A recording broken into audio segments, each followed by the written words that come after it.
I will never buy a Samsung because that's not what I want. I am an Apple babe. I am always going to buy an Apple product because they know how to market. They meet my needs. They solve my problems. If I have a passion to do something, how can I transform that passion into a proper business? So every business has a solution to a problem. Find out what your passion is and find out what problems you can use your passion to solve. My business, the problem is that people aren't visible enough, that people don't know how to tell their stories and give clarity to what they do.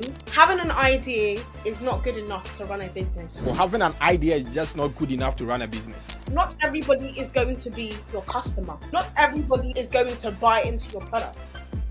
Welcome to another edition of the King OBED podcast, the podcast that is set for your personal growth, motivation, inspiration.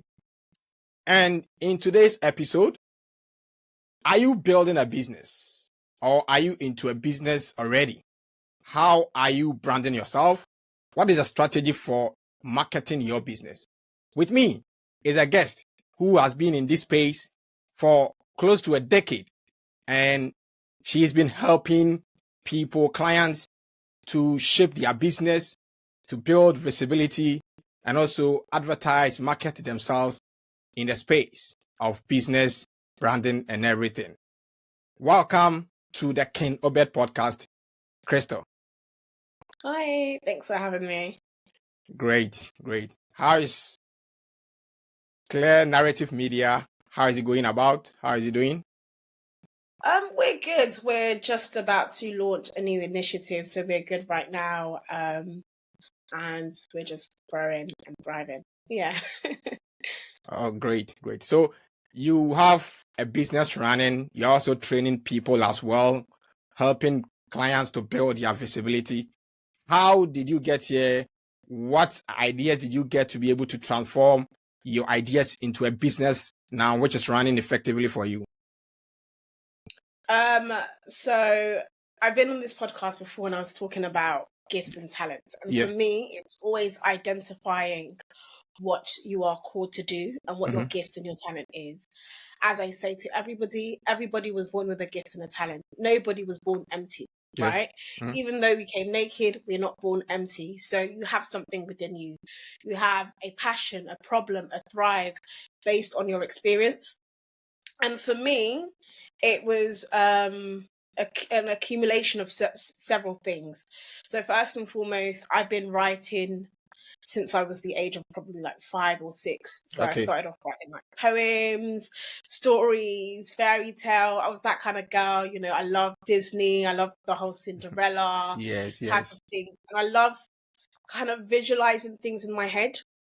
So I've always been writing for over 20 years, like writing, you know, short stories, songs, other things.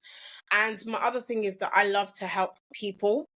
So from writing to loving to help people, and then a couple of years ago, about probably 10 years ago, I fell in love with media. I fell in love with being able to stream yourself, so like take pictures, take content, engage with people. And then when I went to university, I discovered the whole concept and notion of the self. Yeah. And how you portray yourself, how you showcase yourself, the different components of you as a self. So even though you're a spirit, soul, and body, you have your outer self, you have your inner self, and you have your core. And learning all of that and learning how to kind of, you know, brand yourself, learning about the different perspectives and different angles, I kind of fell in love with kind of marketing, whether it's yourself, whether it's your business, whether it's your gift, your talent, and learning the correct way to do that. So I studied sociology, but I also did my A-levels in like media and communication studies. So I know how to kind of communicate. I understand people's narratives. I understand how society sees things, but I also understand the people behind things like advertisement, consumerism, just that whole lot. So when I came out of university, I was already set. I knew that I wanted to help people. And funny enough, I didn't choose this. I kind of fell into it. I always tell people I fell into it because I went away to go and help people in Ghana. And as I was, helping people in Ghana, I was also using my gift to build businesses out there, to build businesses in the UK, whilst I was in Ghana. And then I realized that I need to merge the two together. And boom, a business was born. So that's the short end of the story. Wow. So you've been able to, transform your passion, what you fell into, and loving it into something which is a business, and you are running it effectively. So for instance, if I have a passion to do something, how can I transform that passion into a proper business? What are the steps that you used to create clear narrative media, which is now a running business for you?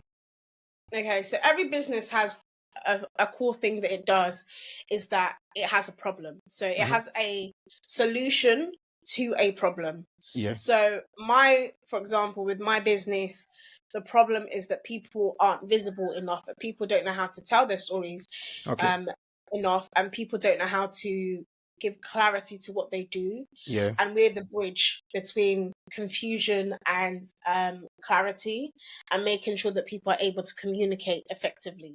So that's the problem. Every business starts with a problem.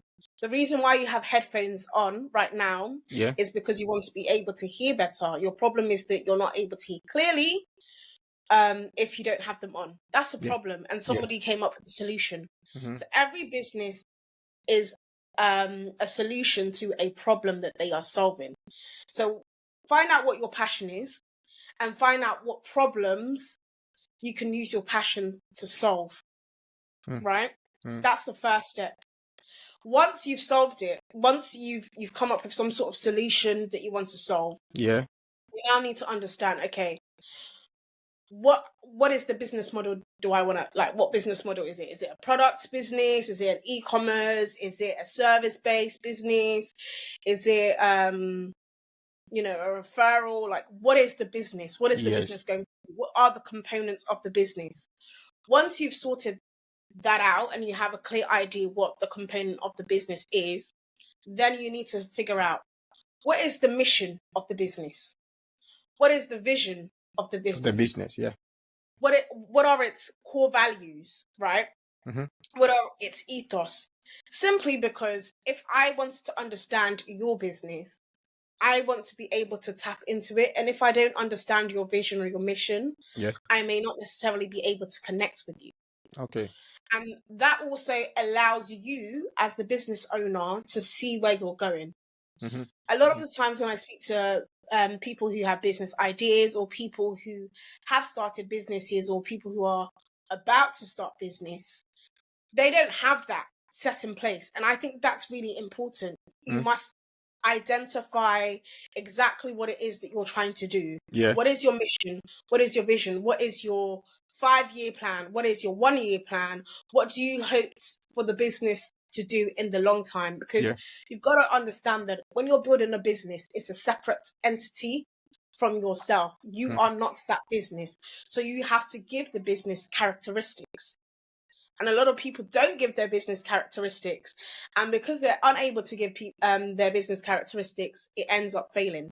So you have to kind of personify the business. What are its mission, its values? What does it stand on? What are its ethos about? X, Y, Z. Once you figure that out, then you come to, okay, how does the business connect to people? So you've got an idea, number one, and you're solving a problem. You're a solution to a problem. Number two, you need structure. What are you trying to build? What's your vision, your mission, your ethos? You figure that out. Number three, how do you look to people? It's like you're putting on the clothing, right? Onto your business, because you have to personify it once again. So how does it look? How does it feel? How does it write? How does it speak? How does it sound? What are the key things that people can identify your business with? For example, when people see a logo of an apple, they clearly know it's Apple, right? When you see a tick, you clearly know it's Nike.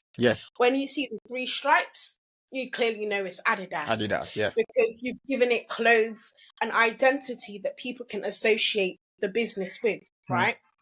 Once you've kind of done that, then it's okay.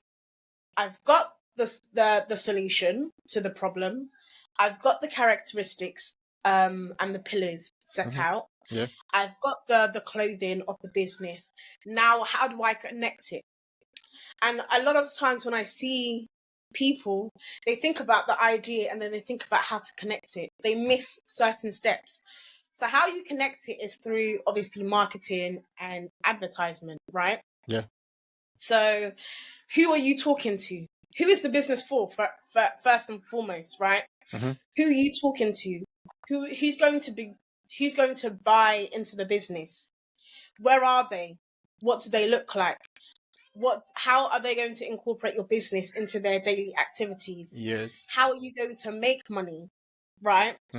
Where do you find these people? Are they in Europe? Are they in Africa? Are they in Australia? Are they in Asia? You've got to kind of identify where your customer base is. Okay. Once you've done all of that, now you go back to the pricing. So within the same, when you're identifying your kind of people, you know how to price. Because a lot of people, they have a business idea, they brand it, and then they price it, and then it's good to go. But if, for example, your customer base is a university student, sometimes if your product is, I don't know, like £2,000, yeah, you know that they're not going to be able to kind of afford that because they have other obligations. Whereas if someone was in middle class and your product spoke to them, you know that they can afford it because it's something that they want. So you've got to understand the people that you are trying to speak to, the people that you are trying to communicate to, the people that you are trying to attract to buy into your business. How are they spending? What is the price range for them? After you've thought about the price range, you also have to think about your profit margin, how you're going to benefit. Yes. For example, the headphones, going back to the headphones, again, might cost, let's say, it might cost £100, right? Yeah. That £100, how much of it is your profit and how much of it is the covering of the cost to make the headphones? Yeah. You've got to think about that too. So once you've thought about it, then you put it all together in a pot, you mix it around, and then you present it. So you present it on social media, you present it on a website, you present it through advertisement, you present it through promotion, and then that's how you kind of formulate a solid business. Wow, this is really extensive, but don't you think this is too big? Like for the start, maybe for a beginner who has no idea of how even a business runs, the person has just an idea. So going through all these processes, is it not so huge? Maybe you start with the initial, do this with an idea, how to turn your idea into a proper business. But for all these steps you've taken, I think it has to take time for all these things to come into place to be established. Or you think that before you can start up a business, you need to go through all these processes? It's like basically you're living it. It's saying to somebody, oh, you can live in a house, but the house doesn't need to have electricity. The house doesn't need to have lighting. The house doesn't need to have functioning thing, but they can live in there. It's impossible for someone to live in an uncompleted house. Okay. For a house to be livable, it needs to have lights. It needs to have running water. It needs to have electricity. It needs to have everything wired and plastered so that someone can live in there. Same thing with the business. Having an idea is not good enough to run a business. Oh, having an idea is just not good enough to run a business. It's not good enough to it's like me saying, so, okay, when I started my business, I had an idea to just take pictures and help people. That's fine. I was just taking pictures. Yes. And I was taking it for free. Cool. But that's not a business. A business has structures. It has functions, right? It has systems to make sure that it flows. A business is something that makes money, right? Yeah. If I was just taking pictures and I was charging this person £1. Yeah. How many £1 am I going to have to charge someone to make, let's say, £1 million or even £100 or £20? It's not functioning. But if I sit there and I think, okay, I want to take pictures of people, I want to help people look better, I now have to think, who are the people that I'm talking to? Because the thing is, if you speak to everybody, you're speaking to nobody. If you speak to everybody, you are speaking to nobody. If you speak to everybody, you're speaking to nobody. Because that's profound. Not everybody is going to be your customer. Yes. Not everybody is going to buy into your products. Yes. I don't use a Samsung. Samsung is not. I am not Samsung's customer. Yeah. I will never buy a Samsung. Yeah. Because that's not what I want. Okay. Meanwhile, I am an Apple babe. I have 2 iPhones. I have a MacBook. I have 2 MacBooks. In the house as well, we also have a Mac. So I am an Apple babe. I am always going to buy an Apple product. Yeah. Why? Because they know how to market. They meet my needs. They solve my problems. They brand themselves. Apple also has this kind of stereotype about people who uses, the whole battle between Apple versus Android. Yeah. I will forever be an Apple babe unless Apple gives me a reason not to be an Apple babe. And that's because they've been able to sustain their business and build their business in such a way that I'm always going to be their customer. I'm looking forward to buying the new iPhone 16. Wow. Why? I am so loyal to their business, their branding, their marketing, their solution to my problem. I may not agree with everything that Apple does. Yeah. But I am their ideal customer because they've been able to identify who I am and why I need them. Their idea to just have a phone, right? And just to sell any phone at all is not good enough, especially in this day and age where competition is so high. Yeah. Markets are so saturated. When you understand markets, and it was only this year, right, that I really began to understand the difference in markets in the UK, markets in Africa, markets in the US, markets in Europe. Then I said to myself, I'm thinking small. I can't just have this business. And when you put it up against the Australian market, the Asian market, the American market, it doesn't compete. You can't just have an idea and think, let me just start small. You're going to do yourself a disservice. Wow. So having an idea, it's just not enough. You need to have the practice in place. And as a Christian, I'm going to go back to some scriptures, and it says, if the foundations are destroyed, what can the righteous do? When you're building something, you need to make sure that you have a solid foundation. Solid foundation. If you don't have a solid foundation, it's going to crumble. Why do you think about over 45% of businesses fail in their first year? Because a lot of them don't have the right structures. A lot of them are not set up properly. I've been running this unofficially for 5 years, officially for 3 years. I could have given up 2 years ago. I could have given up a year ago. I could have given up yesterday. But because I built something with so much confidence, things that, are solid, I've set it up. I've registered my tax. I've got my brand right. I've got my marketing right. I've got my customer base right. Wow. I'm doing everything right. It gives me also that motivation to carry on. So yeah, having just an idea is not having just an idea is not enough. So with this, with everything that you've explained, do you think that everyone has the capacity to be a business owner? Per your experiences and your encounters with your clients, the people and everything, do you think we all have the tough skin and, the kind of that, let's say, boldness to be able to get there to all the things you've narrated? To be honest, if I'm honest, in all honesty. Be honest to us. Okay. Having a business is easy. Oh, really? Having a business is easy? Yes, everybody has a business. Everybody has a personal brand. That is a form of a business. You have to sell yourself every day. Okay. When you're at work. Yeah. You're selling yourself. You're marketing yourself.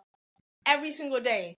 When you meet people for the first time, you're introducing yourself. You're basically you're a walking business, right? You're advertising yourself from the way you dress to the way you speak to the way you sound. Having a business is easy.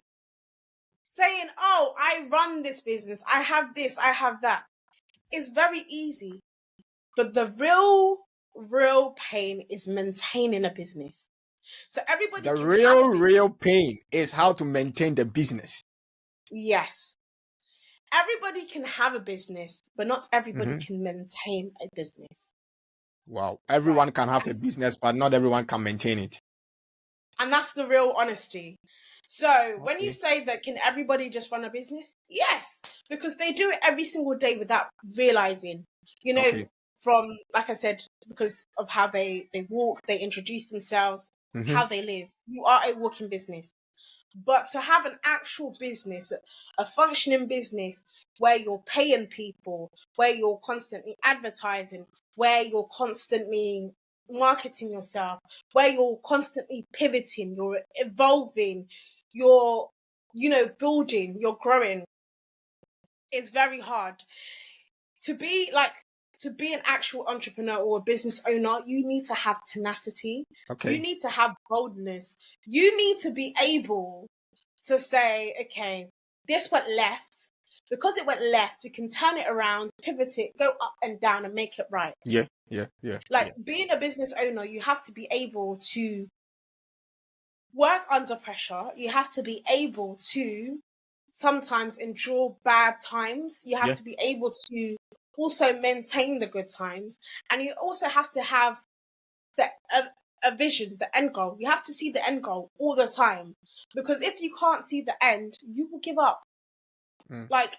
Actually maintaining a business is not for the faint-hearted, because you go through things. Yet again, like I said, statistics say that 45% of businesses fail in their first year. Yeah, first year. 95% of businesses fail in their third year of business, because you have to maintain. You have to keep evolving. If you don't evolve, things happen. Economies change, times change, climate change, atmospheres change, countries change, markets change. So if you're not able to maintain that through the ups and the downs, then you're not able to be a business owner or run a business. Wow. So we are all a working business. We are all working, with some things going on, but consciously or unconsciously, people are aware or some are not aware. And so you build a business like a starter. What are some of the challenges that you encounter when you are setting up clear narrative media? And then how are you able to overcome them so that maybe if I want to establish a business, I can take certain lessons from it and I'll know that, yes, starting a business, you can just start it, but maintaining the business is also another hurdle to climb. Yeah. So for me, and I think this is probably, if you ask 95% of business owners, this challenge is basically this. So number one is making sure that you have enough flow. So enough flow is cash flowing in, but also being able to maintain the cash flowing out, right? Having enough liquid, having enough cash. Fluidity. This is the biggest problem. Yeah. Because in my case, I need money to, number one, pay people. If people are working for me, I have to be able to pay them. I have to be also able to make sure that I can use that money to do my marketing. Yeah. I have to be able to use that money to maintain maybe the products, the services that I offer. So, for example, I run a media and marketing agency.